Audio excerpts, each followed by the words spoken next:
The Supreme Court of Appeal expected to deliver judgment on whether the decision to release former President Jacob Zuma on medical parole was lawful or not. The Constitutional Court, you remember, it sentenced the former president to 15 months for defying an order of the State Capture Commission of Inquiry to appear there. However, he was freed 2 months into his sentence after the former Correctional Services head, Arthur Fraser, authorized his medical parole. Now, Zuma cited ill health, but the Democratic Alliance and the Helen Suzman Foundation launching an urgent application to have the parole decision set aside.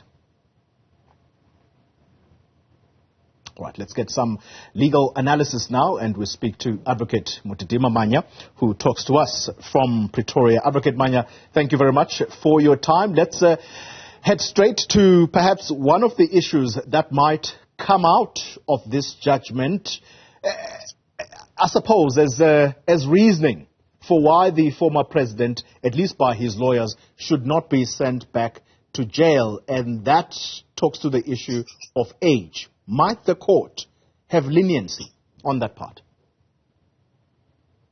Yes, look, everything is very possible because the court has got an inherent discretion. But I suppose the court will also consider whether its decision would not have unintended consequences of not deterring others from behaving in the manner that this has happened. But I think to simplify it, this is what the court will probably do. It will decide whether the decision to release was lawful or not. If it finds that the decision is not lawful, it has got one of two options. One is to either substitute the decision or confirm the decision of the court, of Judge Matotjani. The issue, I think, that seems to be what Zuma and his lawyers seem to rely on is the comments of Judge Matotjani that maybe there's a sense of Ubuntu here. Yes, former President Zuma is of advanced age, but at the same time, as I said before, there are many people of that same age who were sentenced to prison or sentenced to house arrest. So the court will exercise a discretion once it has made that ruling on whether that was lawful or not. Advocate Mannya, there does seem to be news coming in as I speak to you, and the Supreme Court of Appeal, and I want to make sure that the viewer is understood to hear me correctly here. This is information that we are receiving right now as we speak. Hopefully it is correct information, and the court appears to have ruled that the release on parole was unlawful. I wonder what that could mean then in terms of the re-imprisonment of the former president. Yes, remember, the former president was released on the basis of what the then commissioner wrongfully held was a medical parole, which the medical parole board had not recommended. So the court is basically saying, no, you acted unlawfully. This decision to release is set aside. But in our constitutional framework, we have what we call an equitable remedy.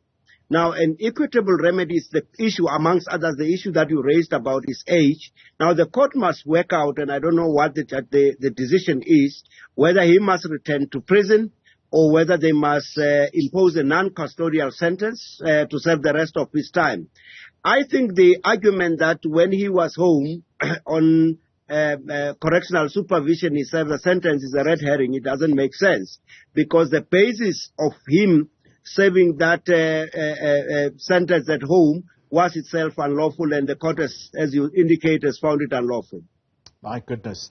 So let's talk about the Correctional Services Department, Advocate Mannya. Yes.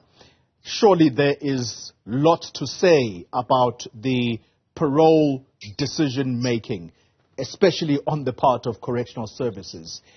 What needs to happen there? Because clearly something needs to be done. Well, I'm sorry to use these words, but I think this is some of the deeper rot we have in our system.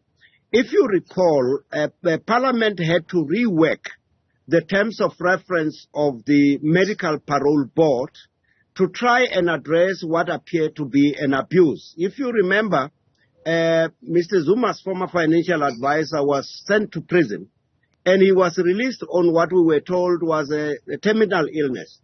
And he came out to play golf and live happily thereafter. And you have seen the same thing with the former president, that the day his parole ended, he went on steroids in public, and you wouldn't think this is the man that we were told is too ill to be in prison. And I think that the president really needs to take decisive action, because this is undermining the integrity of the state, is undermining the principle of equality, because surely there are many other people who should be released on this basis if this is the standard. Yeah, and incidentally, you raise this issue, Advocate Mannya. This decision to release the former president on medical parole, I was speaking to a person who heads the president's office, but at Luthuli House, and he seemed to affirm the president's statement on the back, immediately on the back of this parole decision by Arthur Fraser, because the president, quote unquote, welcomed this decision. And so Mr. Sibongile Pesani simply saying that, you know, we were also relieved that this was the decision. So what might the president do here, or what is he forced to do exactly, as you speak about reforms that need to happen in the medical or with the medical parole system? Because the president does tend to be the type of a person who wants to be led first in order for him to then come and, give a firm decision on a particular matter. He's not the type that takes initiative.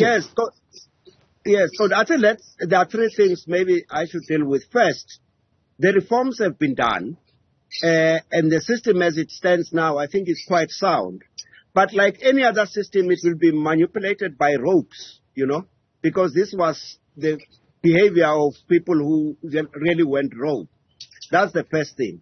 The second thing, and I think I understand, and I'm not necessarily defending the president here, but the president must assume that his ministers and officials are acting within the confines of the law. I don't think he has got the capacity to check each and every decision.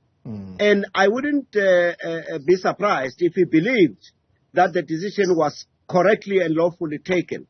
But now he's got the benefit that the decision was not lawful, and he must actually act accordingly, because it doesn't mean that because Arthur Fraser has left, the rot has left with him, because it seems like there were other people who were active in facilitating this unlawful decision. So I'm saying in that context, the president still has a duty to act, and I think the judgment will probably explain the extent of to which the decision was unlawful and who did what or who did not do what. Arthur Fraser, as you correctly say, he has left the department. Does that absolve him of the wrong that he did there? And I'm asking you this question on the back of a news report this morning, Advocate Mannya, that suggested, and I'm emphasizing the word suggested because we've got to obviously independently verify that as a newsroom ourselves. But the decision is that this was the first instance within the 3 years that he was in that department that he had actually gone against the recommendation of the Medical Parole Board. And so the Zuma decision was the only one where he went against the Parole Board's decision. So that's why I'm asking, yes, he may have left the department, but can he not be held accountable? He can be held accountable, obviously, because he is no longer an employee. There can't be any disciplinary action against him because he didn't serve any purpose. He's not an employee.